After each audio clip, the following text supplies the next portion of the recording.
अच्छा ମୁଁ ଯେଉଁ ପାଣି ପିଇଲି ପାଟି ये थोड़ी ये बेक ଏଇଟା କ'ଣ?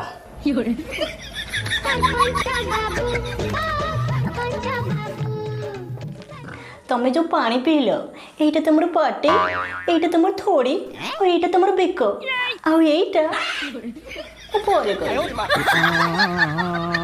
ଶୋଭାବତୀ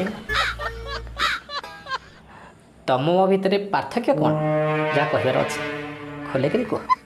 ତମେ ଭାବ ମୁଁ ତମର ଜଣେ ରୋଗୀ, ତମେ ମୋର ଡକ୍ଟର। ଆ ଭିତରେ କ'ଣ ଲୁଚାଚୁରା ଅଛି?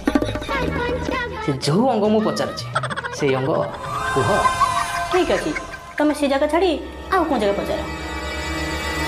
ଶୋଭାବତୀ ତମେ ତ ମେନ୍ ଜିନିଷ କହୁନ।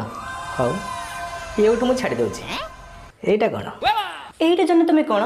ଏଇଟା ହେଉଛି ପେଟ, ଏଥିରେ ଖାଦ୍ୟ ଜିନିଷ ରହେ। ଭଲ ଲାଗିଲା, ତମେ ମୋ ପ୍ରଶ୍ନର ଉତ୍ତର ଦେଲ, ପେଟ ବୋଲି କହିଲ। ହେଲେ ଆଉ କିଛି ପଚାରିବି, ପଚାରିବା ପୂର୍ବରୁ ମୁଁ କିଛି ଦେଖାଉଛି। ଦେଖ, ଇଏ ହେଉଛି ଟଙ୍କା। ମିନିମମ୍ ଇଏ 10-8 ହଜାର ହେବ। ତୋର ଦରମା ଏତେ ନଥିବ, କାରଣ ଯେହେତୁ ମୁଁ ସରପଞ୍ଚ ମୋ ପାଖରେ ପଇସା ଅଛି। ତୁମ କାନ ଆଣିବ, କାନରେ କିଛି ପ୍ରଶ୍ନ ପଚାରିବି। ହଉ ଠିକ୍ ଅଛି ସରପଞ୍ଚ ବାବୁ, ହେଲେ ମୁଁ ତୁମକୁ ଆଗରୁ ଗୋଟେ କଥା କହିଦେଉଛି, ପେଟ ତଳ କଥା ପଚାରିଲେ ବଜେଇବି। ହଉ ଶୋଭାବତୀ, ମୁଁ ତମ କଥାରେ ରାଜି। କାନ ଟିକେ ଆଣ।